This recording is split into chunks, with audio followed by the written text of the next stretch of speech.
Stuttgart, 1955. A small cafe on a cobblestone street where the rain had just stopped and the windows still carried the memory of it in long, slow streaks that caught the afternoon light. Inside, at a corner table beneath a painting of the Black Forest that no one ever looked at, a man sat alone with a bottle of Coca-Cola in front of him. He was 37 years old, but looked older. His hair had gone gray at the temples in the way that happens not from age, but from the kind of years that weigh more than they should. His hands resting on either side of the bottle were the hands of someone who had once done precise work, but had since moved on to something rougher. The knuckles slightly enlarged, the fingertips calloused in a pattern that did not match any single trade. He lifted the bottle slowly, the way a man lifts something that is heavier than it looks, and drank from it with his eyes half closed. When he set it down again, his expression did not change. There was no pleasure in it, no satisfaction, no visible reaction at all. And yet he continued to sit there, one hand still resting against the glass as though the bottle were not a drink but a doorway, and what lay on the other side of it was something only he could see. His name was Werner Brandt. And 11 years before this quiet afternoon in this quiet cafe, in a place so far removed from cobblestones and rain, that it might as well have been a different planet, he had nearly caused a riot inside an American prisoner of war camp. Not with a weapon, not with a speech, not with any plan at all. He had done it by refusing to drink this exact liquid from a metal cup handed to him by a guard who could not understand why any living person in the state of Texas in the middle of July, in heat that made the air shimmer like water, would say no to a Coca-Cola. But this story does not begin with the drink. It begins with the silence that came before it. A silence so heavy and so complete that it held an entire group of grown men frozen in place, not because anyone had ordered them to stop, but because not one among them was willing to be the first to move. In the summer of 1944, deep in the flat sun-scorched center of Texas, there was a place that most Americans had never heard of, and that the men who lived inside it would never be able to forget. Camp Hearn. It sat on an open ground in Robertson County, roughly 110 miles north of Houston, surrounded in every direction by cotton fields and cattle ranches that stretched to the horizon without interruption. From above, it looked like any military installation of its era. Rows of wooden barracks arranged in neat lines behind perimeters of barbed wire, guard towers at the four corners, a flagpole near the main gate where the stars and stripes moved in whatever wind the Texas summer chose to send. But what made Camp Hearn different from every other base you might picture was not the buildings or the wire or the towers. It was who lived behind them, not American soldiers, not recruits in training, not officers awaiting deployment. The men who slept in those barracks and walked those dusty paths between meals and work details were German prisoners of war. Thousands of them.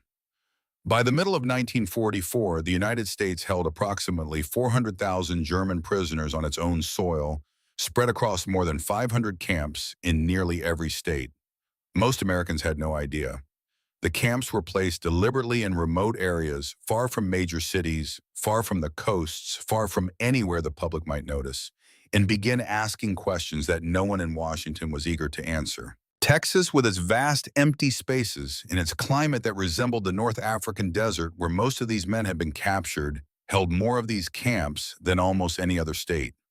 And Camp Hearn was among the largest, housing close to 5,000 men at its peak. These were not random soldiers pulled from the battlefields of France or Italy. Nearly every prisoner at Camp Hearn came from the same legendary unit, the Afrika Korps. Erwin Rommel's Desert Army, the force that had fought across the burning sands of North Africa in some of the most brutal conditions of the entire war, before being surrounded and captured in Tunisia in May of 1943. More than 275,000 Axis soldiers had surrendered in that final collapse, and the Americans had shipped tens of thousands of them across the Atlantic to camps exactly like this one. These men had survived things that most soldiers in Europe could not imagine. Sandstorms that stripped the paint from vehicles, temperatures that could swing 50 degrees between noon and midnight, Water rationed so strictly that a man learned to survive on less than a canteen per day. Artillery barrages in open desert where there was no cover and no place to hide except the shallow scrape you could dig with your hands before the next shell landed. They had watched friends die in ways that the desert made uniquely cruel, and they had kept fighting because that was what they had been trained to do, and because the alternative was to lie down and become part of the sand. Now they were in Texas, behind barbed wire, eating food they had not chosen, living under rules they had not written, surrounded by a language most of them could not speak in a culture most of them had been taught to despise. And each of them, in his own way and at his own pace, was trying to hold on to whatever piece of himself the war had not yet taken away. Among these men was a 26-year-old former Unteroffizier, a junior non-commissioned officer named Werner Brandt. And if you had walked through Camp Hearn on any given day in the summer of 1944 and asked the other prisoners to point out Werner Brandt, most of them would not have been able to do it. Not because they disliked him, not because he had done anything wrong, but because Werner Brandt was by every measure that mattered in a place like this, the kind of man who disappeared into the background, the way a single note disappears into a chord. Average height, average build.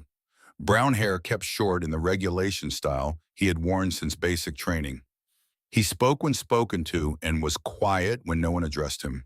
He followed orders without argument, completed his duties without complaint, and had developed a habit over many years of positioning himself slightly behind other men in any group, not out of shyness, but out of something deeper, something practiced, something deliberate. Werner watched. That was what Werner did. He watched the way a clockmaker watches the inside of a mechanism, studying each moving part to understand how it connected to the others, looking for the detail that would explain the whole. He watched the guards. He watched the other prisoners. He watched the way tension built in a room before anyone said a word. And he watched the way it broke, if it broke at all.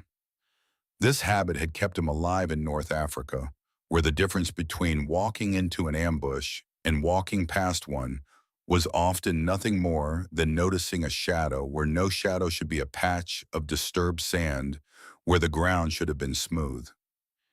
It had saved him at El Alamein. It had saved him during the fighting retreat through Tunisia, and it had delivered him alive and unwounded into American hands when the end finally came. But that same habit had also made him invisible. Werner was the man nobody remembered was in the room, the face that blurred into the row of faces, the voice that never rose above the others. And he had come to accept this. More than accept it, he had come to rely on it. Because in a prisoner of war camp where every interaction carried risk and every misunderstanding could escalate in ways that were impossible to predict, invisibility was its own kind of armor. If no one noticed you, no one could single you out. If no one expected anything from you, you could never disappoint. Werner Brandt had turned the art of not being seen into a survival strategy, and it had worked so well for so long that he had forgotten there was anything wrong with it.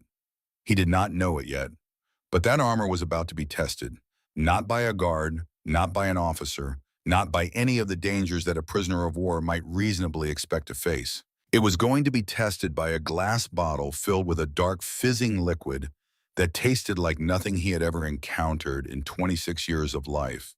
And the test would not be whether he could drink it. The test would be whether he could decide for the first time in his adult life to stop watching and start moving.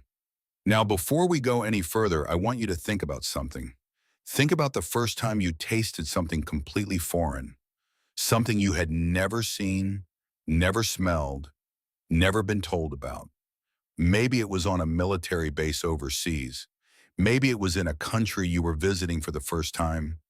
Maybe it was right here at home, handed to you by someone from a different culture. Do you remember that moment of hesitation, that split second where your hands stop moving and your brain asks the question it always asks when faced with the unknown? Is this safe? If you do, tell me about it in the comments. Because what happened at Camp Hearn on that July morning in 1944 is really a story about that exact moment multiplied by 100 men amplified by war and stretched into a silence that lasted far longer than anyone expected. But before we reach that moment, before we stand with Werner in the dust and heat of a Texas morning, with a metal cup in his hands and a decision he cannot avoid, you need to understand two things. You need to understand the world these men had come from, and you need to understand the man who made sure that none of them would drink. Werner Brandt grew up in Freiburg, a university town nestled against the western edge of the Black Forest in the southwest corner of Germany. It was a beautiful place, old and unhurried, built around a medieval cathedral whose spire rose above the rooftops like a finger pointing at something the rest of the town had not yet noticed. His father Otto was a watchmaker who kept a small shop on Münsterplatz, the square surrounding the cathedral. His mother Ingrid gave piano lessons to the neighborhood children in the apartment above the shop. They were not wealthy, but they were comfortable in the way that German middle-class families of that era understood comfort. There was always bread on the table, the clothes were always clean, and there was always a routine that held the days together like stitching holds fabric. Breakfast in the Brandt household was served at 7 o'clock every morning without exception. Schwarzbrot, the dense, dark rye bread that was as much a part of German identity as the language itself, sliced thick and spread with butter. A piece of Emmentaler cheese, perhaps some cold cuts if the week had been good. And always without fail a cup of coffee brewed so strong that Werner's mother called it drinking mud. This was not simply a meal, it was a ritual. It was an anchor. It was one of the thousand small daily acts that told the Brandt family who they were, where they belonged, and how the world was supposed to work. And Werner had carried this anchor with him into the army, across the Mediterranean, into the North African desert, and finally into this camp in the middle of Texas where it collided every single day with a culture that did things so differently, it sometimes felt like a hallucination. American food baffled the German prisoners. White bread so soft that it collapsed in your hand the moment you picked it up. How could that be? Bread peanut butter, a brown paste that stuck to the roof of your mouth with a tenacity that felt less like food and more like a construction material. Sweet corn served as a side dish which to German sensibilities was incomprehensible because corn was what you fed to animals, not to people, in the portions. The sheer staggering volume of food that appeared on the trays at every meal, more than many of these men had seen in weeks of active service. Under the Geneva Convention of 1929, prisoners of war were entitled to receive the same rations as the soldiers of the detaining power, and American military rations in 1944 were the best supplied in the world. The irony was sharp and no one missed it. They were eating better as prisoners than they had eaten as free men fighting for the Reich. But among all the foreign and inexplicable foods that appeared at Camp Hearn, nothing confused the German prisoners quite as much as the dark, fizzing, vaguely medicinal-smelling liquid that the American guards consumed in quantities that bordered on devotion. They drank it at breakfast. They drank it at lunch. They drank it in the shade of the guard towers during the hottest hours of the afternoon, tilting their heads back and swallowing with an expression of satisfaction so profound that it looked almost religious. The prisoners watched them. They saw the distinctive brown bottles, the red and white labels, the hiss of carbonation when the caps came off. Some of the older prisoners recognized the name on the label. Coca-Cola had existed in Germany before the war. The company's German subsidiary had been one of the largest bottling operations in Europe. But when the war severed the supply chain and cut off the secret syrup that made Coca-Cola what it was, the German branch had done what Germans do. They improvised. Max Keith, the head of Coca-Cola Deutschland, gathered his team and told them to use their imagination. A salesman named Joe Nip blurted out the word Fanta, short for fantasy, and a new drink was born from the leftovers of the leftovers, whey from cheese production, apple fiber from cider presses, whatever could be scrounged from a wartime economy running on fumes. By 1943, 3 million cases of Fanta had been sold in Germany, and the original Coca-Cola had disappeared from German life as completely as if it had never existed. For the younger prisoners, the ones who had been teenagers when the war began and who had never known a Germany that was not rationed, blockaded, and increasingly desperate. Coca-Cola was nothing more than a name attached to an enemy. They had never tasted it, never held a bottle, never experienced the strange, sweet, burning sensation of carbonated sugar water hitting the back of the throat on a hot day. And the Third Reich's propaganda machine, which had spent years teaching them that American culture was shallow, decadent, and fundamentally unserious, had given them no reason to be curious about it. Which brings us to a specific morning in July of 1944. A Saturday, a morning when the temperature was already above 90 degrees by 7, and the air had the thick, motionless quality that Texans recognize as the prelude to a day that will test the limits of human patience. The prisoners lined up for their morning distribution the way they always did, four abreast, moving forward in a column that had the practiced efficiency of men who had done this hundreds of times. Bread, margarine, a tin of processed meat, everything normal, everything expected. Until a well-meaning American sergeant with a crate of donated Coca-Cola decided without consulting anyone and without considering for a single moment that his gesture might be received as anything other than simple kindness to share. What happened next would reveal something about fear that no textbook has ever quite managed to explain. How it spreads through a group of men without a single word being spoken. How it holds them in place with a force that has nothing to do with physical threat. And how it breaks when it finally breaks in exactly the way you would not expect. Not with a shout or a confrontation or an act of defiance, but with the smallest, quietest, most ordinary sound imaginable, the sound of one man swallowing.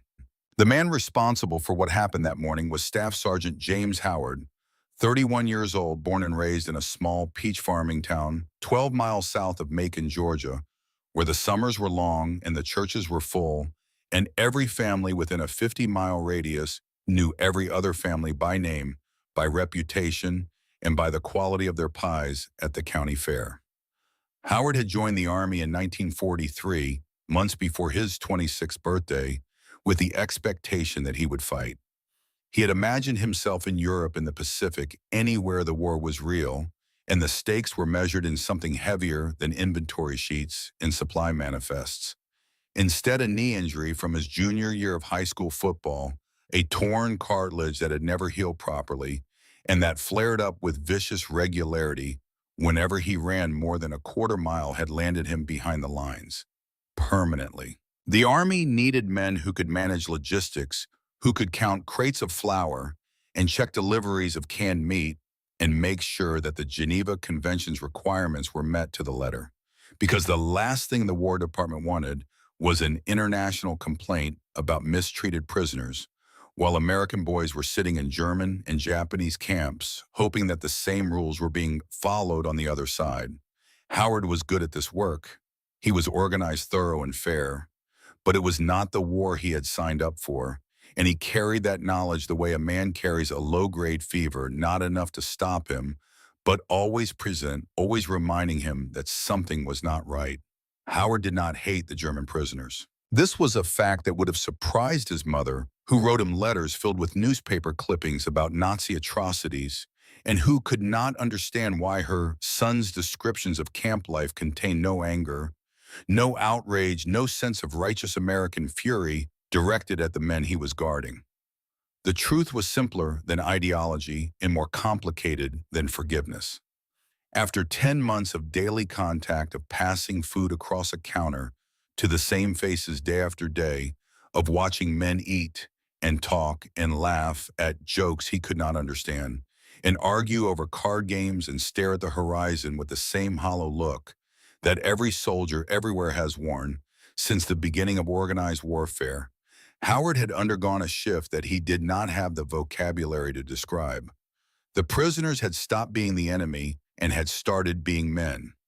Not good men or bad men, just men.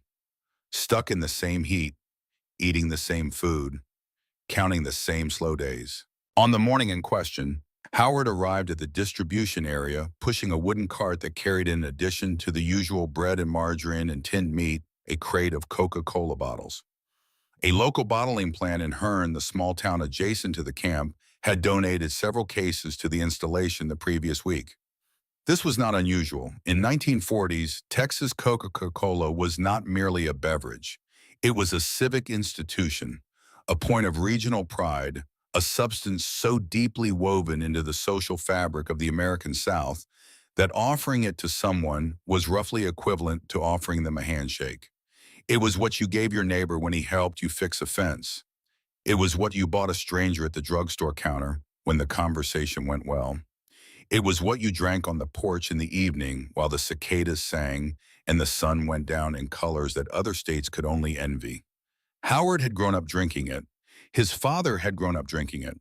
To Howard, a Coca-Cola was as neutral and unremarkable as a glass of water, and the decision to include it in the morning distribution required exactly as much deliberation as the decision to include the bread, which is to say, none at all.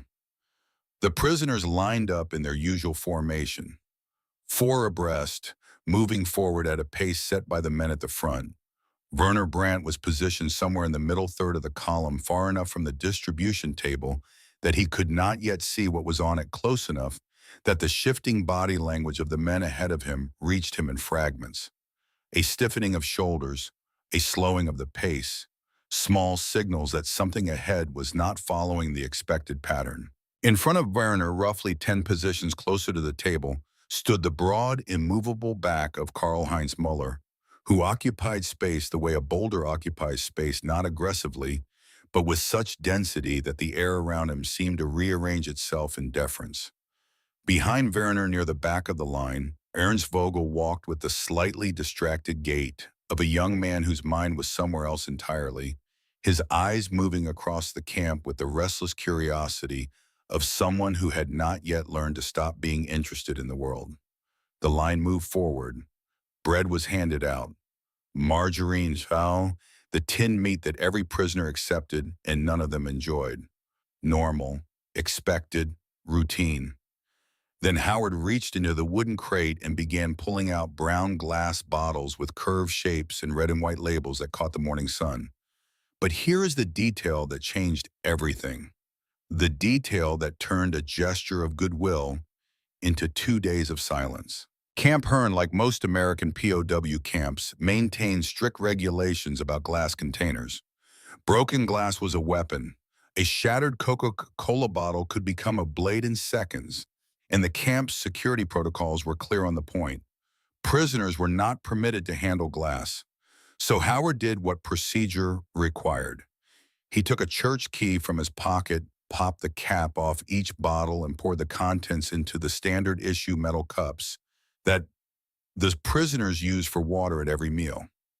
1 cup per man, filled from a bottle, handed across the counter.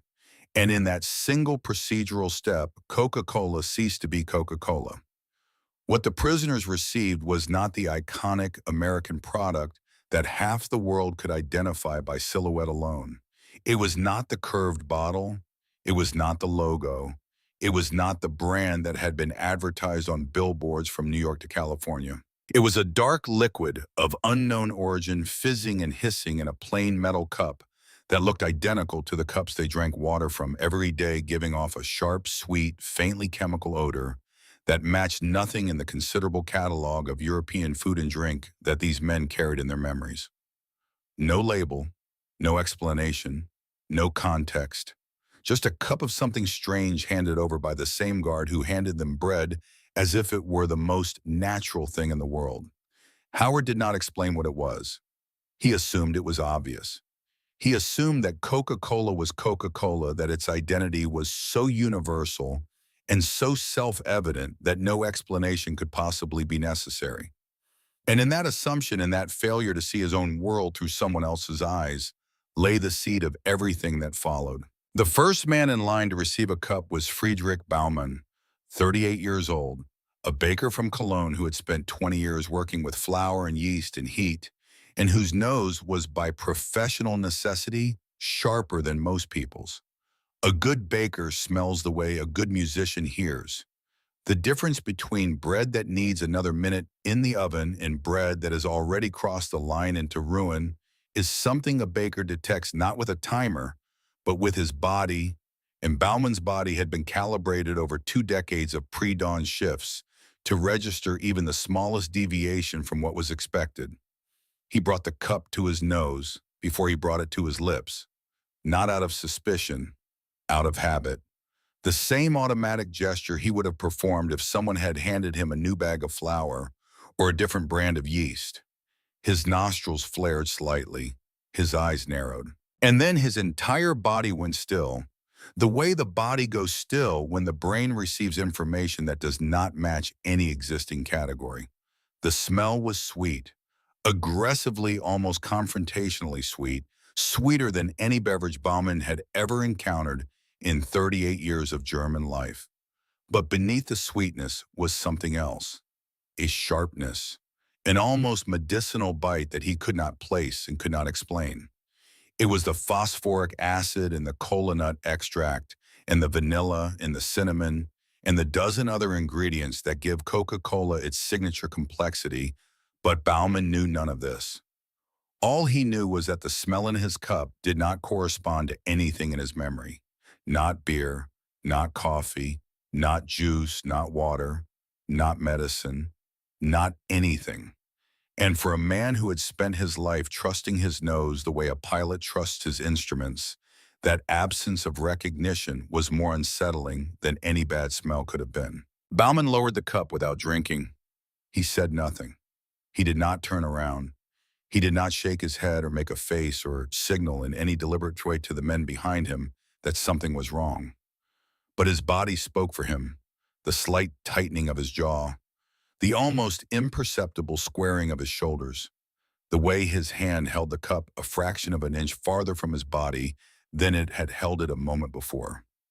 These signals, invisible to anyone who was not watching closely, were as clear as a shout to the man standing directly behind him, who had been watching Bauman the way every man in a line watches the man ahead of him, with the automatic half-conscious attention of someone following a pattern and relying on the person in front to confirm that the pattern is safe. That man hesitated, and the man behind him hesitated longer, and the man behind him stopped moving altogether. Within 90 seconds, the entire front section of the line had gone still. 50 cups distributed, 50 men standing in the Texas heat with dark liquid fizzing quietly in their hands, and not one of them drinking. What happened in those 90 seconds was not a decision. It was not a protest. It was not organized, discussed, or agreed upon. It was something far more powerful than any of those things. It was a cascade, a chain reaction triggered by the most basic and most ancient of human social mechanisms. Observation. Each man who chose not to drink reinforced the hesitation of the man behind him, and the man behind him reinforced the man behind him, and so on, in a self-amplifying loop that grew stronger with every link. But there was something else at work that morning, something that transformed natural caution into something harder and more durable, something with structure, something with intent. Karl-Heinz Müller received his cup fifth in line. He took it with one hand the way a man accepts something he has already judged and found unworthy, and then he did something that altered the dynamics of the entire group in a single wordless gesture. He did not look at the cup. He did not smell it. He did not raise it or lower it or examine the liquid inside. Instead, he looked at the men around him, slowly, deliberately, moving his gaze from one face to another with the patient precision of a factory foreman inspecting a production line, which is exactly what he had been before the war at the Blohm and Voss shipyard in Hamburg, where he had supervised 40 men and learned that the most effective form of authority is the mind that never needs to speak. Muller's gaze settled on each man for approximately 2 seconds before moving to the next, long enough to make contact, long enough to communicate a message that required no words, because the words would have been less effective than the silence. I see you. I am noting your choice. I will remember. In the social hierarchy of Barracks 3, where Muller's approval determined who ate in company and who ate alone, who was included in conversations and who was shut out, who received the small favors and protections that made camp life bearable, and who was left exposed, that gaze carried more authority than a direct order. Mueller had been a member of the National Socialist Party since 1937, not out of conviction, not because he believed in the racial theories or the imperial ambitions or the apocalyptic vision of a thousand-year Reich that the propaganda machine churned out with tireless enthusiasm. He had joined because the party card opened doors at the shipyard. Promotions went to members first. Contracts went to members first. The best housing assignments, the priority ration cards, the small but accumulating advantages that determined the shape of a working man's life in 1930s, Germany all flowed through a system that rewarded loyalty, or at least the appearance of it. Mueller had made a calculation. The calculation had paid off. And by the time the war began, the distinction between genuine belief and strategic performance had blurred in his own mind to the point where he could no longer tell which one he was practicing. But the camp had sharpened what the shipyard had blurred. In captivity, stripped of his rank, his authority, his daily routine, and the thousand familiar structures that had given his life shape and purpose, Mueller had reached for the only thing left that could make him feel like himself. Identity, German identity. The idea that being German meant something, that it conferred a discipline and a strength and a cultural superiority that no amount of barbed wire could diminish. For Mueller, the Coca-Cola was not a drink. It had never been a drink. From the moment the dark liquid appeared in the metal cups, it was a symbol. Accept the American drink and what comes next. Accept the American food without complaint. Accept the American music that drifted from the recreation hall radio. Accept the American way of doing things piece by piece, compromise by compromise, until the man standing behind the wire was no longer German at all, but something undefined, something that Mueller could not name, but that terrified him more than any artillery barrage ever had. Because the desert could kill your body, but this slow, comfortable, well-fed erosion of who you were could kill something deeper. So Mueller watched, and the men who lived under his watch understood without being told that the cups in their hands were not cups. They were ballots, and the vote was already being counted. James Howard stood behind the distribution table and watched 50 men stand motionless in the rising heat, holding cups that none of them would bring to their lips, and he could not for the life of him figure out what was happening. His first thought was that they were waiting for a command. German military discipline was legendary, and he had seen them do this before, standing in formation until someone, usually Mueller, gave a nod or a word that released them from whatever internal protocol they were following. So he waited, but no command came. His second thought was that they were not thirsty, but it was already over 95 degrees. Every man in the line was visibly sweating, and the idea that 50 men in the Texas July heat might not want something cold to drink was so absurd that he abandoned it almost before it had fully formed. Then a third thought arrived, slower than the others, less comfortable. Maybe they did not know what it was. Howard picked up a metal cup, filled it from the same bottle he had just poured from, and drank it in front of them. He made a deliberate show of it, a long, slow swallow, a wipe of the mouth with the back of his hand, a small nod of satisfaction that was only slightly performed. Look, his body said, same cup, same liquid, same source. I am fine. You will be fine. Not one man moved, and then Howard felt something he had not expected and was not prepared for. Not frustration, though there was some of that, not confusion, though that was present too. What he felt standing behind that table with an empty cup and a smile that had gone stale on his face was loneliness, a profound, disorienting loneliness that came from the sudden understanding that he was 3 feet away from 50 human beings and further from them than if he had been standing on the surface of the moon. Because trust, he was learning in real time, is not a substance you can pour from one cup to another. It does not transfer. It does not demonstrate. Trust is something that must be built slowly and painfully in the space between two people who have decided against all evidence and all instinct to believe in each other's intentions. And in the architecture of this camp, where power flowed in only one direction, and where the man with the key and the man behind the wire occupied positions so different that they might as well have been different species that space did not exist. He would write about this moment in a letter to his wife Margaret that evening. The letter would take him an hour to compose because the words kept arranging themselves into shapes that did not match what he had felt. He crossed out sentences, he started paragraphs over, and finally, near the end of the page, he wrote a single line that he did not cross out, a line that would survive the war in the decades that followed. It read, "I stood 3 feet away from 50 men today, and I have never been so far from anyone in my life. 60 yards from the distribution table in front of Barracks 5, a separate line of prisoners had received the same dark liquid in the same metal cups, with the same absence of explanation, and the same silence had taken hold. But in this line, the silence did not hold, because in this line there was Rolf Seidel. Seidel was 29, an electrician from Munich, a man whose relationship with his own temper was best described as adversarial, in the sense that the temper always won. Before the war, this had cost him 2 jobs and 1 engagement.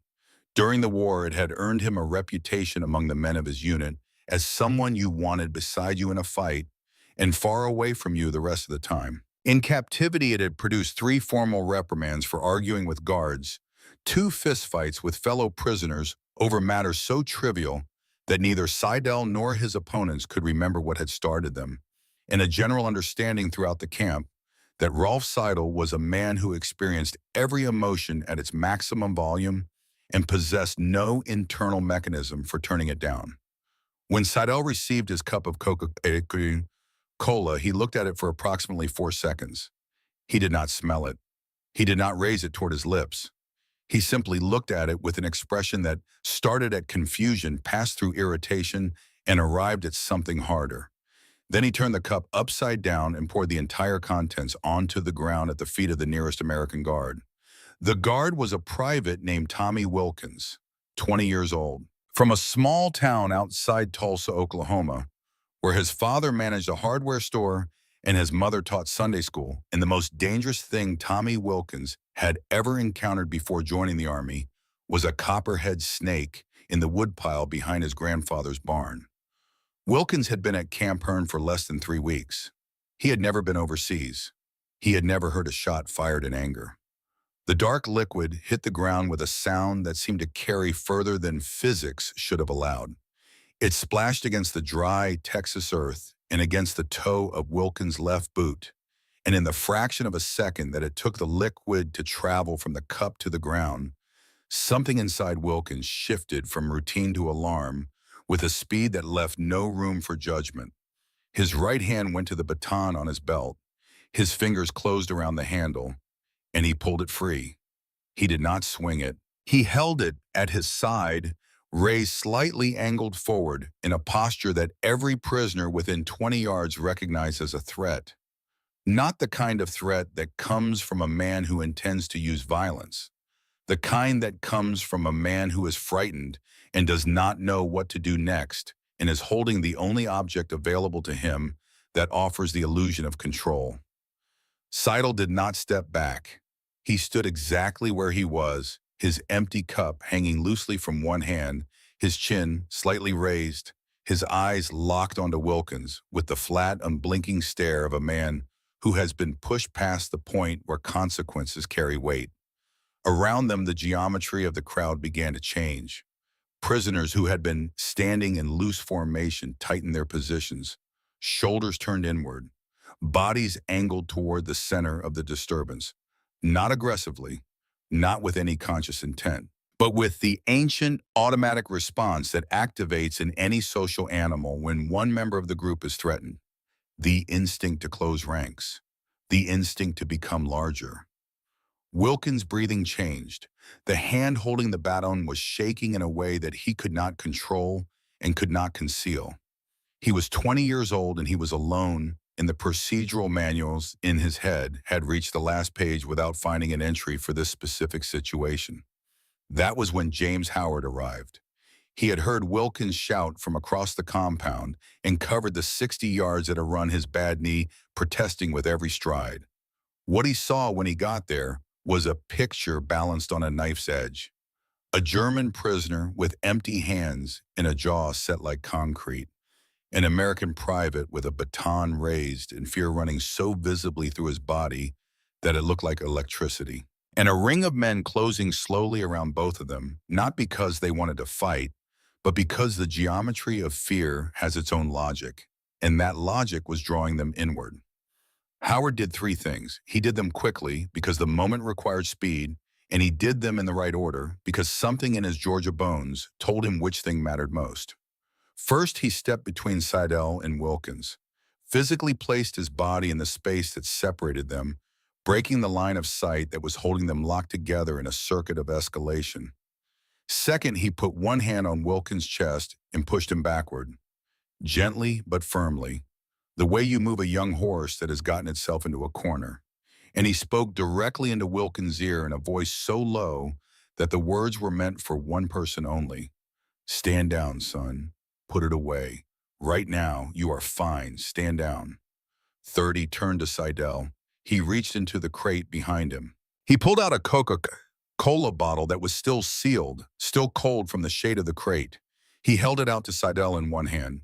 Then he took a second bottle for himself, opened it, and raised it.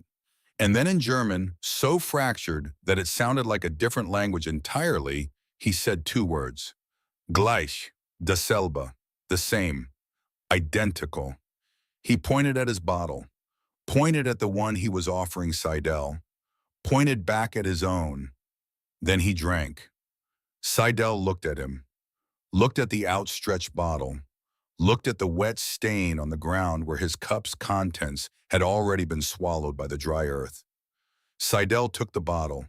He did not open it. He did not drink from it, but he took it. And his fingers closed around the glass, and the tension that had been building in his jaw and his shoulders softened by 1 degree. 1 single degree. But it was enough. The crowd's geometry loosened. Shoulders dropped by fractions of inches. The ring that had been tightening opened by a step, then another step, then dissolved. The moment passed, not resolved, deferred, the way a storm sometimes travels around a hill instead of across it, leaving the ground dry, but the air still charged with everything the rain would have carried. Later that afternoon, Howard found Wilkins sitting behind the motor pool building with a cigarette in fingers that had not stopped trembling. The boy had the hollowed-out expression of someone who has looked over an edge and is still measuring the distance to the bottom. Howard sat next to him in silence for a while. Then Wilkins spoke without being asked. I thought he was going to come at me, Sergeant. I know. I do not know what I almost did. I know that too. Howard told him to take the rest of the day off.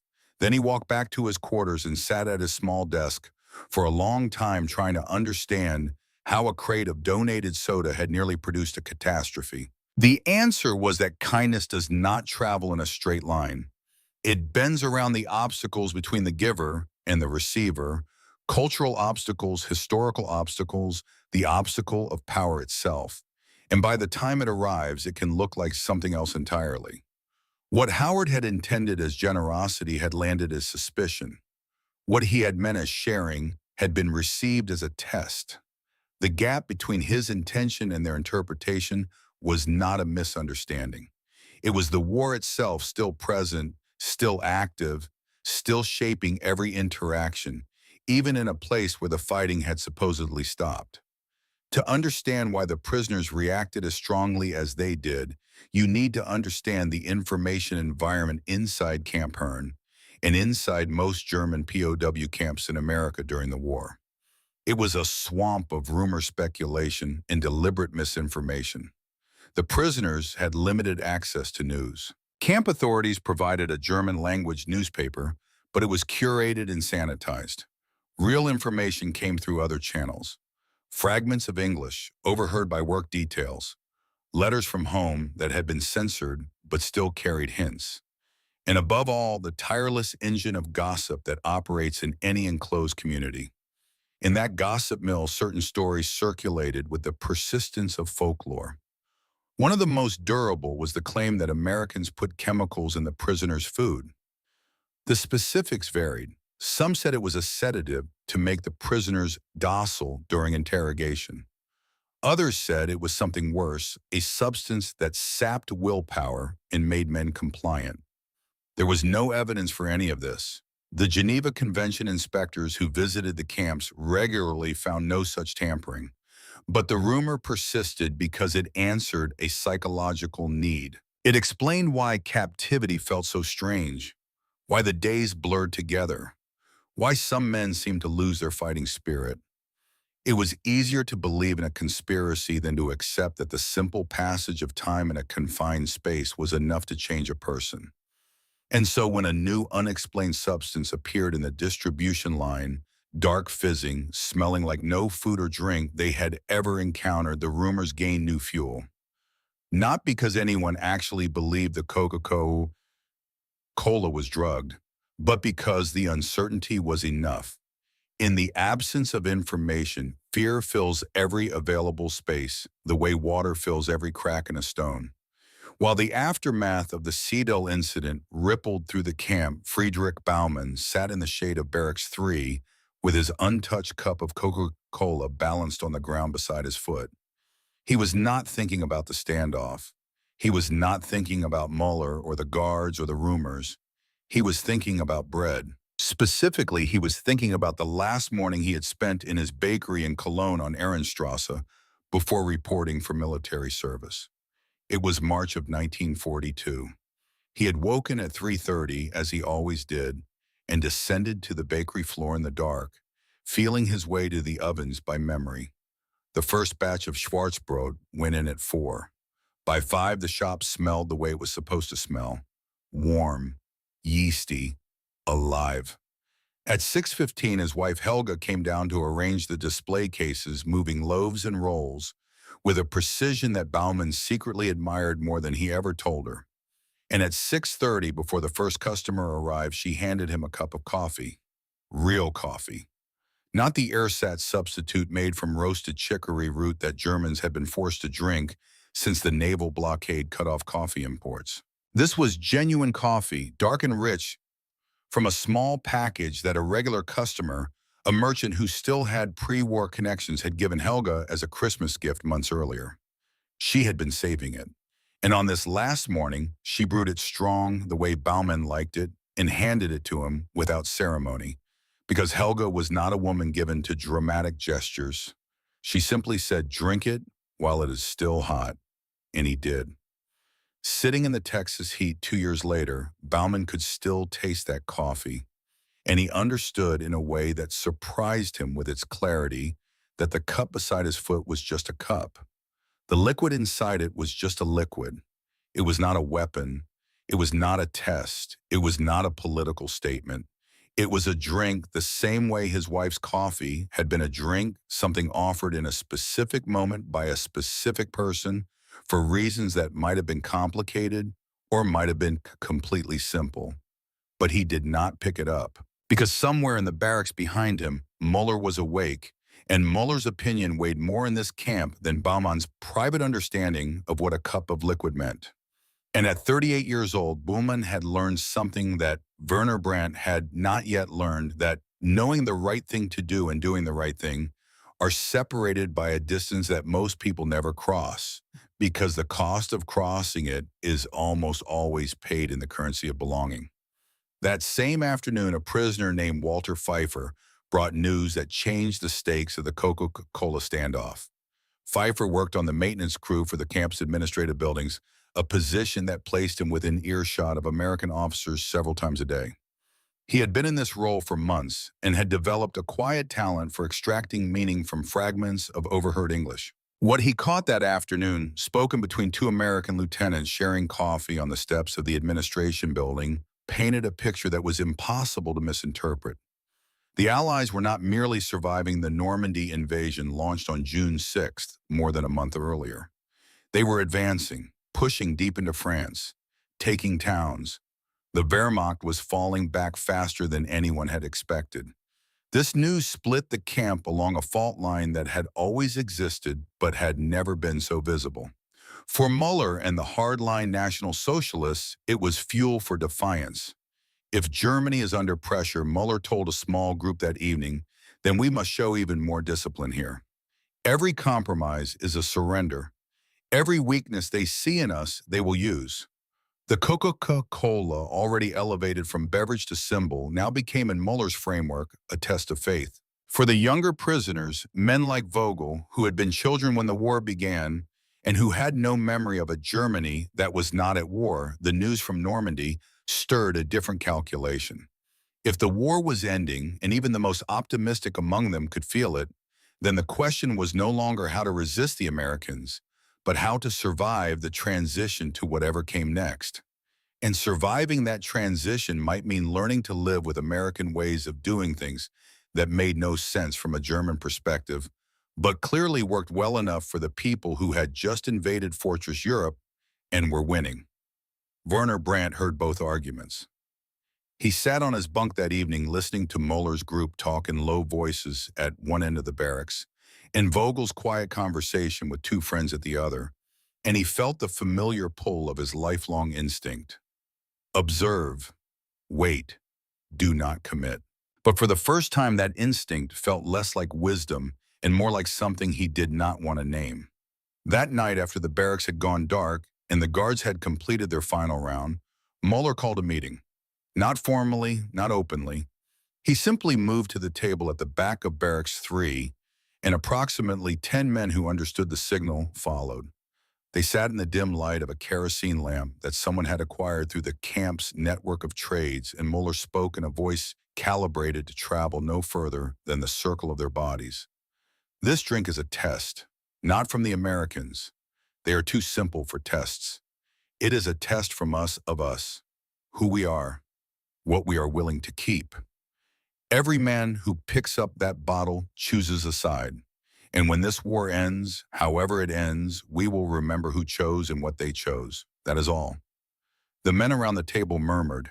Someone asked about Seidel. Mueller dismissed it with a wave. Seidel is a fool who'd made a spectacle. A real German does not throw the drink on the ground. A real German does not touch it at all. There is a difference between theater and discipline, and Seidel has never understood it. On the upper bunk against the far wall of the barracks, Werner Brandt lay with his face toward the ceiling and his eyes wide open and his breathing calibrated to the slow, even rhythm of a man pretending to sleep. He could hear Mueller's words clearly. The barracks at night carried sound the way a cathedral carries sound, along surfaces and around corners, and into the ears of men who were not meant to be listening. And something was happening inside Werner that had never happened before. He was angry. Not the quick, explosive anger of Seidel, which burned hot and fast and left nothing behind but damage and regret. This was a different kind, colder, slower, heavier, the anger of recognition. The anger that arrives when a man looks at the structure he has been living inside and sees for the first time that it is not a shelter but a cage, and that the door has never been locked. He has simply never tried to open it. Because what Werner heard in Mueller's speech was not leadership. It was not patriotism. It was not the defense of German identity in a hostile environment. What he heard was control. The same control that Mueller had exercised on the shipyard floor in Hamburg, where compliance was rewarded and independence was punished, where the foreman's approval was the currency that bought safety. Mueller had transported that system from the factory to the desert to the camp, and it had worked because the men around him were tired and frightened and far from home and desperate for any structure that could make the chaos feel manageable. But the structure Mueller offered was not management. It was ownership. And the Coca-Cola had become the instrument through which that ownership was being enforced. Werner lay in the dark and felt the anger settle into his bones. And with the anger came a recognition that was worse than the anger itself. His silence was not neutrality. It had never been neutrality. It was obedience dressed in the costume of cautioned submission, wearing the mask of patience. He had not refused the Coca-Cola because he was uncertain about the drink. He had refused it because he was certain about Mueller. certain that Mueller was watching, certain that Mueller would judge, certain that the cost of drinking would be measured in the currency of belonging. His father's voice arrived in the dark unbidden, as clear as if Otto Brandt were standing beside the bunk. Werner, patience is a virtue when you are waiting for the right moment. But if you are always waiting, you are not patient. You are paralyzed. And there is no virtue in paralysis. 12 years old when his father said that, an entire war ago, and the words had never been more true than they were right now. The next morning, Howard tried a different approach. He placed a fresh crate of Coca-Cola bottles on the communal table in the recreation area, caps on labels visible. He did not distribute them. He did not pour them into cups. He simply left the bottles there and walked away. Anyone who wanted one could take one. No pressure, no observation. But of course, everyone was observing everyone else. Before the bottles appeared, Ernst Vogel found Werner sitting alone behind the latrine block, the only place in the camp where a man could be reasonably sure he was not being watched. Vogel was carrying an unfinished letter home, the paper mostly blank, the pencil idle. He sat down next to Werner without asking permission, which was itself unusual, because the unwritten rules of camp life demanded that you wait to be invited into someone's solitude. For a moment, neither of them spoke. Then Vogel said with the directness that only a 20-year-old possesses, "I think the drink is just soda. I have watched the Americans drink the same thing every day since I arrived, from the same bottles. If it were poison, they would be dead." Werner considered this. "If it is just soda," he said, "then why did they give it to us? They have never given us anything beyond the standard rations." Vogel shrugged. "Maybe someone donated it. Maybe they had extra. Maybe the sergeant just felt like being nice. Not everything has to be a strategy, Werner. Sometimes a drink is just a drink. You sound like you want to try it." "I am thirsty," Vogel said, "and it is 100 degrees, and I am 20 years old, and I have been in this camp for a year, and I have not tasted anything new in all that time. Yes, I want to try it. But Mueller is not your commanding officer." "No," Vogel said quietly. "He is something worse. He is the man who decides whether you eat alone or with everyone else." They sat in silence after that. Werner stared at the ground between his boots. And that single sentence of Vogel's, "Not everything has to be a strategy," lodged itself in Werner's mind the way a splinter lodges in a finger small enough to ignore, but too sharp to forget. The bottle sat on the table for nearly 5 hours. The sun moved across the sky. The shade shifted. Prisoners walked past the table on their way to other places, and each man performed the same small choreography. A glance at the bottles, a half-second of consideration, then a deliberate look away as if the act of noticing had been an accident. The bottles sweated in the heat. Droplets of condensation rolled down the glass and pooled on the wooden surface. And for 5 hours, not a single hand reached out. Ernst Vogel broke the pattern at 11:47 in the morning. He would remember the time because the camp bell rang for the noon meal shove 13 minutes later, and the timing mattered to him. He wanted to do this before the crowd gathered, not after. He wanted the decision to be his, not a performance. He walked to the table the way a man walks to a diving board. Steady steps, each one more deliberate than the last, with the knowledge that at some point forward, motion becomes its own commitment, and steaming on would require more courage than continuing. He picked up a bottle. The glass was warm from the sun.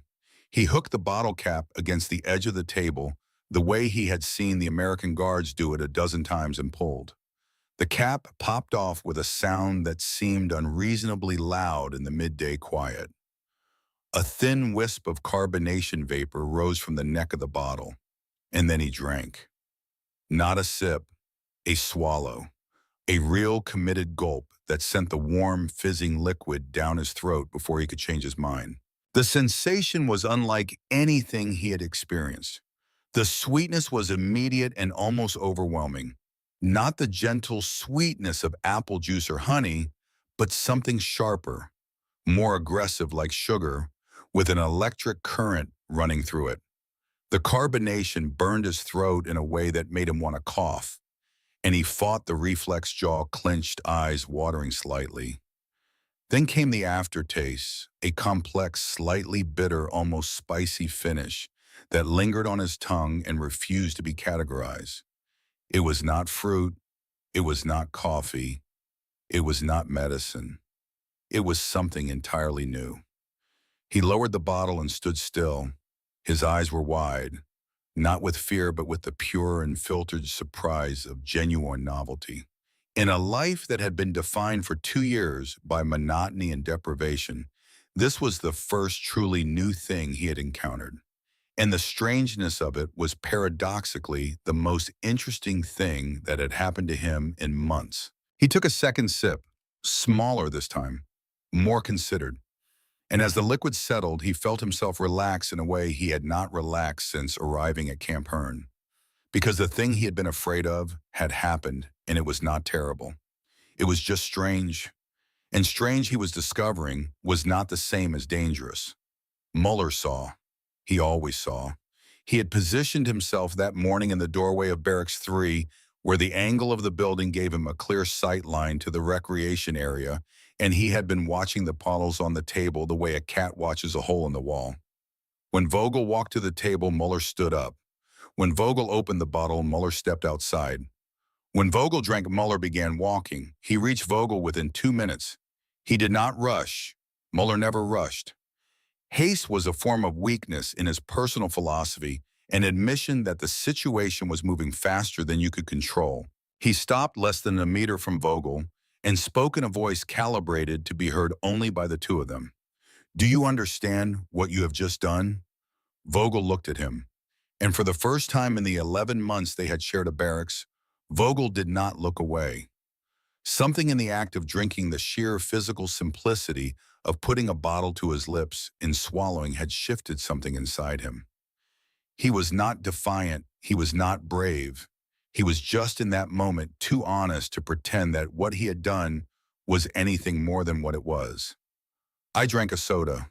I was thirsty." 4 words. Spoken without emphasis, without challenge, without any of the political weight that Muller had spent 2 days draping over those bottles. "I drank a soda. I was thirsty."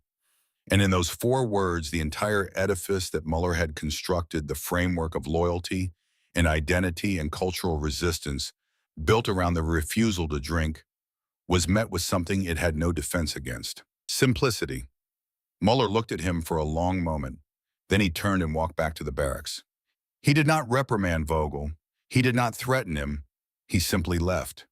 And that departure was more significant than any words could have been, because it revealed something that both men understood and that every witness in the area silently registered. Muller had no answer for "I was thirsty." There was no ideological response to a man's physical need. The body does not negotiate with politics.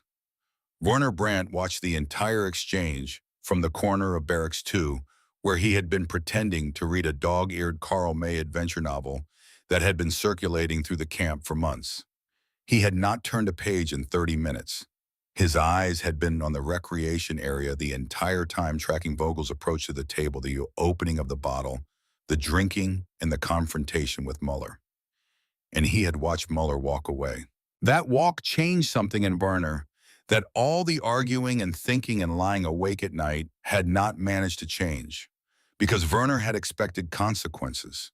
He had expected Muller to escalate, to threaten, to make an example of Vogel. And instead, Muller had simply left, which meant that the power Werner had spent a year tiptoeing around was not what he had believed it to be. Werner thought about what Vogel had said behind the latrine block. Not everything has to be a strategy. Sometimes a drink is just a drink. And he realized that his entire approach to life, the watching, the waiting, the careful analysis of every situation before committing to action, was itself a strategy. It was the strategy of the man who was so afraid of making the wrong move that he never makes any move at all. And in a world where doing nothing was the easiest thing to do, nothing was exactly what that strategy produced. He also thought about his father, not about his advice, but about a specific moment. Werner was 12. He had come home from school with a black eye given to him by a boy named Klaus, who was bigger and meaner and had been terrorizing the younger students for the entire semester. Werner had not fought back. He told his father he had chosen not to fight because fighting was pointless when you were outsized. His father listened, nodded, then said very quietly, "Werner, patience is a virtue when you are waiting for the right moment. But if you are always waiting, you are not patient. You are paralyzed." Werner closed the book, stood up, and walked toward the table. He did not walk quickly. He did not walk slowly. He walked the way his father would have walked, with the measured steadiness of a man who has looked at all the parts, understood how they fit together, and decided that the mechanism is ready to move. He reached the table. He picked up a bottle. He opened it against the table edge, the cap clattering to the ground with a tinny sound, and he drank. The taste hit him the way it had hit Vogel, sudden, strange, overwhelming in its unfamiliarity. But Werner experienced it differently because Werner was not Vogel. Where Vogel had felt surprise, Werner felt something closer to recognition, not of the flavor, which was completely new, but of the moment. This was what it felt like to stop watching and start moving. This was the other side of hesitation, and it tasted, he thought, with a flash of unexpected humor, like someone had melted a candy shop into a glass of sparkling water and added a spoonful of mystery. It was ridiculous. It was wonderful. It was absolutely nothing to be afraid of. He lowered the bottle and looked around. No one was staring at him directly, but he could feel attention shifting toward him, the way you feel a change in wind direction. And he understood why his action mattered more than Vogel's, even though Vogel had gone first. It was not because Werner was braver. It was because Werner was average. Werner was the middle of the line, the man who represented the majority, the quiet, uncommitted, cautious majority that made up most of the camp's population. When Vogel drank, the hardliners could dismiss him as a naive child. When Werner drank, they could not dismiss anything because Werner was them. He was every man who had been standing still for 2 days waiting for permission that no one was qualified to give. What happened next did not happen all at once, and it did not happen in silence. Friedrich Baumann was the third man to drink. He walked to the table less than 10 minutes after Werner, and he did something that neither Vogel nor Werner had done. He picked up 2 bottles, one for himself and one for a man named Peter Weiss, a 31-year-old mechanic from Dusseldorf who had been sick with a stomach infection for 3 days and was lying in the barracks too weak to walk. Baumann opened both bottles, tucked one into the crook of his arm, and carried it back like a man bringing medicine to a patient. And that small act did something that no amount of political debate could have accomplished. It changed the category of the object. Coca-Cola was no longer a loyalty test or a cultural symbol. It was something a good man brought to a sick friend because it might make him feel better. Muller's entire framework depended on the drink being a political object. Baumann had just made it a human one. After Baumann, the pace accelerated. A former school teacher named Helmut Gartner, 33 from Augsburg, walked to the table with the self-conscious dignity of a man who has decided that dignity includes the right to be thirsty. 2 young soldiers from Bavaria went together shoulder to shoulder, providing each other cover the way they had once provided each other cover in the desert. A quiet, bookish man named Dieter Schwartz, a former librarian who rarely spoke to anyone, took a bottle and retreated to his usual corner to drink it alone, which was how he did everything. One man, a mechanic from Frankfurt, took a single sip, held it in his mouth for several seconds with the concentrated expression of a wine taster at a competition swallowed, and then said to no one in particular, "In German, it tastes like Christmas, and a pharmacy had a child." The men around him laughed, real, unguarded laughter, the first that section of the camp had heard in days. And the laughter itself did as much to break the tension as the drinking. Another prisoner, a farmer from the Rhineland, drank an entire bottle without pausing and immediately picked up a second.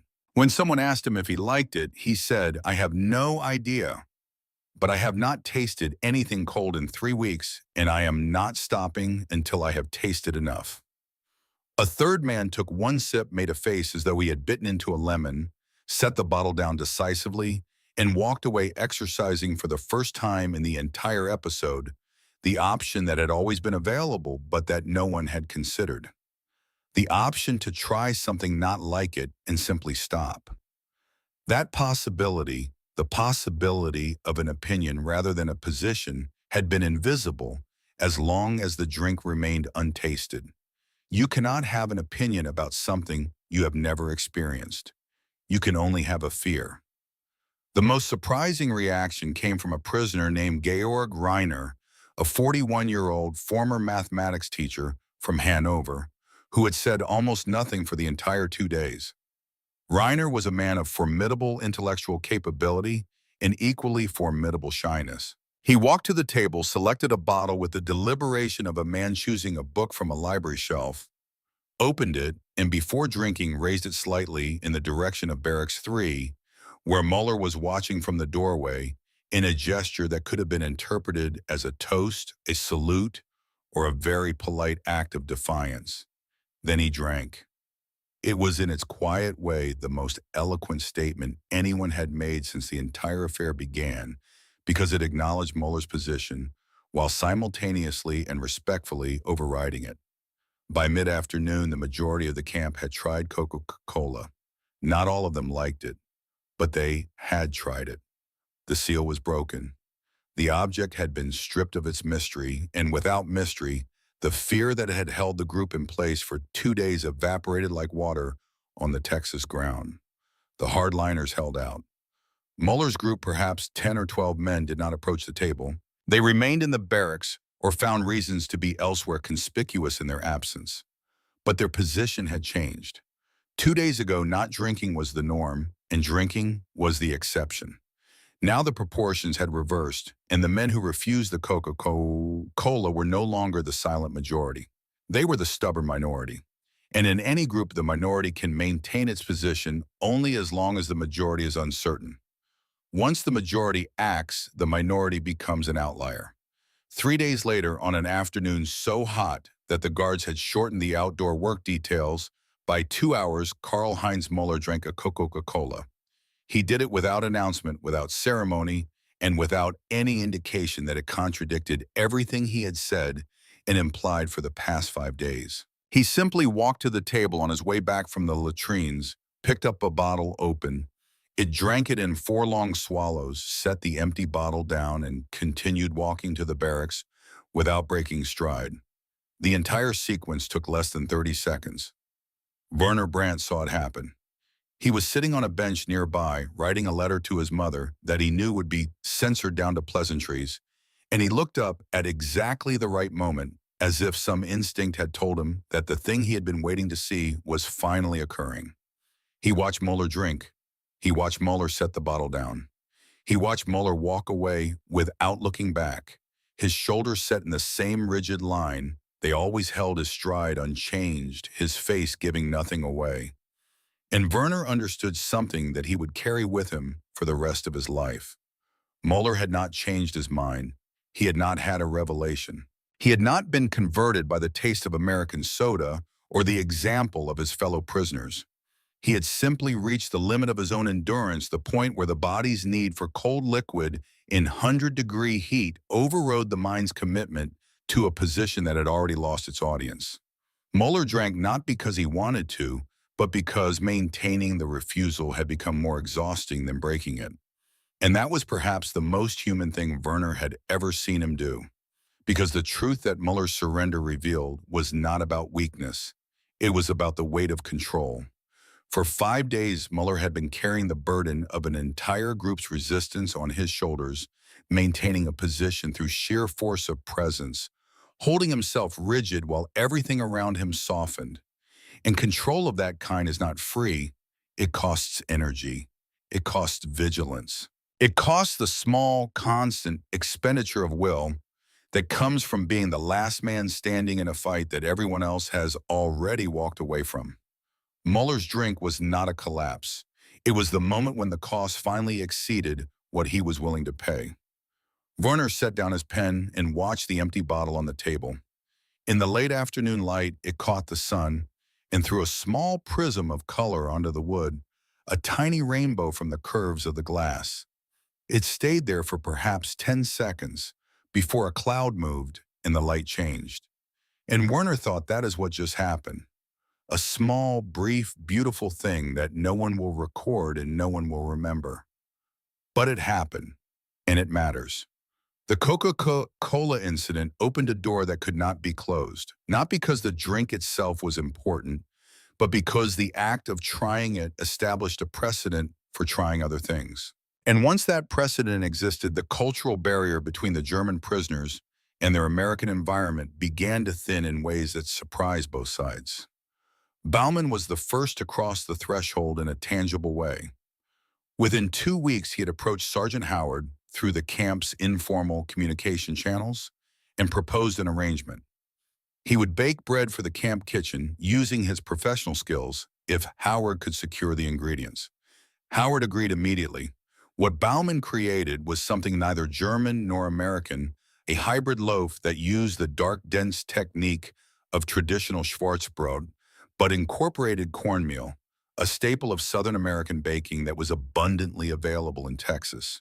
He called it Texas Broad, and it became in its small way a sensation. The American guards requested it. The German prisoners ate it with something approaching nostalgia because it tasted like home, but also like somewhere else, a combination that is, if you think about it, the definition of a new beginning. Vogel began learning English. Not formally. Camp Hearn did not offer language classes, but through a series of quiet exchanges with a young American private named Robert Jennings, 22, from a farm outside Lubbock, who had an inexplicable interest in learning German because he said his grandmother had come from Bavaria and he wanted to surprise her with a few phrases at Thanksgiving. The arrangement was simple. One German word for one English word traded during the 15-minute breaks in the work details. Vogel's first English word beyond basic commands was Coca-Cola. Jennings's first German word was Durst, thirst, and those two words placed side by side contained the entire story in miniature. The language exchange grew. Within a month, Vogel could construct simple sentences in English, and Jennings could order a beer in German, which was Jennings insisted the most important sentence in any language. But the real value of the exchange was not linguistic. It was the relationship itself. Two young men from opposite sides of a war discovering that they had more in common than either of them had expected. They were both youngest sons. They both missed their mother's cooking. They both thought the Texas sun was trying to kill them personally. And they both, in their different ways, were trying to figure out what kind of men they would become once the war was over and the uniforms came off and they had to build lives out of whatever was left. Vogel told Jennings about a girl named Anna back in his village in Saxony, a girl he had been too shy to kiss before the war, and whom he now thought about every night before falling asleep, wondering if she had waited or if she had forgotten. Jennings told Vogel about a girl named Betty Lou in Lubbock, who had written him letters every week for the first 6 months and then stopped without explanation, which was, he said, worse than being shot at, because at least when someone shoots at you, you know where you stand. These conversations, halting bilingual, sometimes requiring elaborate pantomime to bridge the gaps, were happening not just between Vogel and Jennings, but in pockets throughout the camp. The Coca-Cola had not caused these connections, but it had removed a barrier that had been preventing them. Once the prisoners had accepted one unfamiliar thing from the Americans, the cost of accepting the next unfamiliar thing was lower, and the thing after that was lower still. It was the psychological equivalent of opening a door that had been painted shut. The first crack required all the force, and after that, every subsequent push was easier. Other changes followed. Prisoners who had refused to listen to the American radio in the recreation area began drifting closer to it, drawn by the big band music and the baseball commentary that they could not understand but that had a rhythm and energy requiring no translation. A group of prisoners started a soccer league and invited American guards to play. One prisoner, a former art student from Dresden, began drawing portraits of American guards in exchange for cigarettes, and the portraits were good enough that several guards mailed them home to their families. None of these changes were dramatic. None of them made headlines or appeared in reports.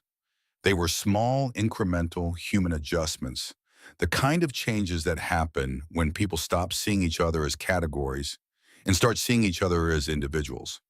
And all of them trace back to a moment when a group of men stood in line holding cups of dark liquid and had to decide one by one whether the unfamiliar was the same as the unsafe. I want to pause here and ask you something. If you served in the military, in any branch, in any conflict, did you ever experience a moment like this? A moment where something small, something that should have been trivial, became a dividing line between how things were and how things were going to be. Maybe it was a meal, maybe it was a conversation, maybe it was seeing someone on the other side of a conflict do something unexpectedly human. If you have a story like that, I would genuinely like to hear it. Put it in the comments. Because I believe that these small moments, the ones that never make it into the history books, are the ones that actually change the world. Not the treaties, not the battles, the moments when one person decides to stop being afraid and do something ordinary. Camp Hearn closed in 1945 after the war in Europe ended. The prisoners were repatriated to Germany in stages over the following months, returned to a country that many of them barely recognized, cities bombed to rubble, infrastructure destroyed, an economy in collapse, and the full horror of the Nazi regime's crimes laid bare for the world and for them to see. Adjusting to post-war Germany was for many former prisoners harder than captivity had been, because at least in the camp, the future was someone else's responsibility. Now it was theirs. Ernst Vogel returned to Saxony, but Saxony was no longer the place he had left. It was now part of the Soviet occupation zone, and within a few years it would become part of East Germany, separated from the West by a border that grew harder and more permanent with each passing year. The English Vogel had worked so hard to learn was useless behind the Iron Curtain, and the openness he had cultivated in the Texas sun became a liability in a new system that rewarded conformity as rigidly as Muller's group had. He married Anna, the girl from his village, who had not forgotten him, who had waited through 4 years of silence because she had always known he would come back. They had 3 children. Vogel worked in a machine factory. He never left East Germany. He never drank another Coca-Cola because Coca-Cola was not available on his side of the wall. But he told his children the story of the day he drank one in Texas, and it became a family legend, the tale of the day their father, at 20 years old, learned that being afraid and being in danger are not always the same thing. Friedrich Baumann returned to Cologne and found his bakery on Ehrenstrasse destroyed. The British had bombed Cologne more heavily than almost any other German city, over 260 air raids during the course of the war, reducing 90% of the city center to rubble. The shop where he had baked Schwarzbrot every morning at 4 was a pile of broken stones. He rebuilt it over the course of 3 years. When the bakery reopened in 1948, the first item on the menu was Texas Brat, the cornmeal rye hybrid he had invented at Camp Hearn. He never told his customers where the recipe came from.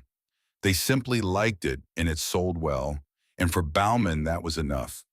Helga worked beside him again, arranging bread in the display case with the same precision she had always shown, and if she noticed that her husband sometimes paused while kneading dough and stared out the window with an expression she could not quite read, she did not ask about it. Some things were best left unspoken until the person who carried them was ready to speak. Karl-Heinz Muller returned to Hamburg and found the Blumenthal shipyard heavily damaged but operational. He was offered his old position back. Denazification proceedings had cleared him as they cleared the vast majority of low-level party members, and his skills were needed for the rebuilding effort.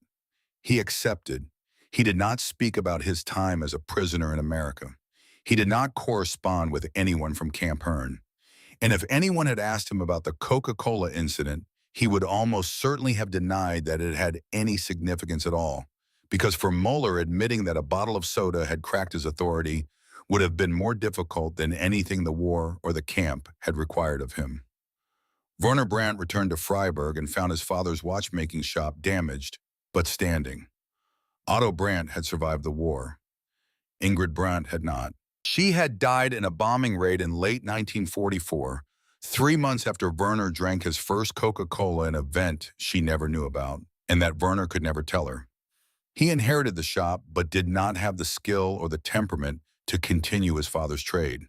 He moved to Stuttgart, found work in a household goods store, and built a quiet, unremarkable life that would not have been worth telling a story about, except for one detail. He kept in touch with James Howard. This was not unusual. Hundreds of former German POWs maintained correspondence with their American guards after the war, a phenomenon documented by historians that speaks to the unexpected bonds formed in those strange liminal spaces where enemies live side by side, and discovered that the person across the wire was just another human being trying to get through the day. The letters between Werner and Howard were not profound. They discussed weatherwork families. Howard married his sweetheart from Macon in 1946 and had 3 children. Werner married a woman named Liesel in 1948 and had 2. The letters arrived every few months, written in Werner's increasingly confident but never quite natural English, and Howard's unchangingly terrible but sincere attempts at German. But one letter written in 1955, the year our story opened, was different from the others. Werner Brandt sat in the Café Am Markt in Stuttgart on a Tuesday afternoon in October of 1955, 11 years and 3 months after the morning that had changed the way he understood himself. He had ordered a Coca-Cola. The cafe had started carrying it 2 years earlier, part of the wave of American products flooding into West Germany during the post-war reconstruction. He drank from it the way he always drank from it, slowly, tasting not just the liquid, but the memory it carried, which was sweeter and more complex than any flavor a chemist could design. On the table in front of him was a letter he had been working on for 3 days, writing and crossing out and rewriting because what he wanted to say was simple, but the words in English kept arranging themselves wrong. Finally, he had settled on this. Dear James, I hope this letter finds you and Margaret and the children in good health. Stuttgart has had much rain this month. The shop is doing well. Liesel sends her greetings as always. I am writing today because I have been thinking about something for a long time, and I have not been able to say it in the right way until now. It is about the Coca-Cola. You will probably laugh when you read this because to you it was never important. You were just a man doing his job, giving thirsty people something to drink on a hot day. I understand that now, but at the time for me, it was something else entirely. Before that day, I had spent my whole life watching. I watched what other people did before I decided what to do. I watched which direction the group moved before I moved. I told myself this was wisdom. I told myself this was the careful way to live. But in that camp, holding that cup, I understood for the first time that watching is not always wisdom. Sometimes it is just fear with a better name. When I finally drank, it was not because I was brave. It was because I was thirsty and tired of pretending I was not. And that is such a small thing, James. Such a small, ordinary thing. But it was the first decision I ever made that belonged only to me. Not to the group, not to the man standing next to me, not to the man I was afraid of. Just to me. Thank you for the Coca-Cola, not because it was good, it was strange and too sweet and burned my throat, but because it was the first time I had to decide something for myself. And I have tried to keep deciding ever since. Your friend Werner. He folded the letter, placed it in an envelope, wrote the address in Macon, Georgia, and walked to the post office in the rain. The Coca-Cola on the cafe table sat half-finished condensation running down the glass. The waitress cleared it an hour later without knowing that it meant anything at all. History has a way of remembering the large things and forgetting the small ones. We remember D-Day and the Battle of the Bulge and the liberation of the camps. We remember the names of generals and the dates of treaties. We build monuments to the moments that change the direction of nations. And all of that is right and all of that matters. But history is also made in the moments that no one records. In a line of men holding cups they will not drink from. In a boy of 20 taking a sip because his body was thirstier than his mind was afraid. In a man of 26 discovering that the distance between watching and doing is exactly one decision wide. And in a man of 34 standing in a doorway with his arms crossed, learning that the weight of control is heavier than the weight of surrender. The Coca-Cola incident at Camp Hearn was never documented in any official record. There is no file for it, no report, no footnote. The men who lived through it did not talk about it afterward, not because they had forgotten, but because the language for what happened did not exist in any form that felt adequate. How do you explain that a cup of soda changed the way you understood yourself? How do you tell someone that the most important moment of your war was not a battle or a wound or a capture, but a silence that lasted 2 days and ended with a sound, the hiss of a bottle cap that still echoed in your memory decades later? You do not explain it. You simply live with it. And if you are Werner Brandt, you write one letter about it to the only person who might understand, and then you move on carrying the lesson in the way that all of us carry the lessons that matter most. Quietly, privately, in the space between what we show the world and what we know to be true. Sometimes the bravest thing a person can do is not to charge a hill or face down a tank or stand alone against impossible odds. Sometimes the bravest thing a person can do is to pick up a glass of something he has never tasted before, something strange, something unfamiliar, something that everyone around him has decided to refuse and drink it. Not because he knows it is safe, not because he is trying to prove something, but because he is thirsty and he has decided after a lifetime of watching other people make decisions that this one will be his. It was never about the drink. It was about the silence before it and the courage it took to break that silence with the smallest possible sound, the sound of a man swallowing. Thank you for spending this time here.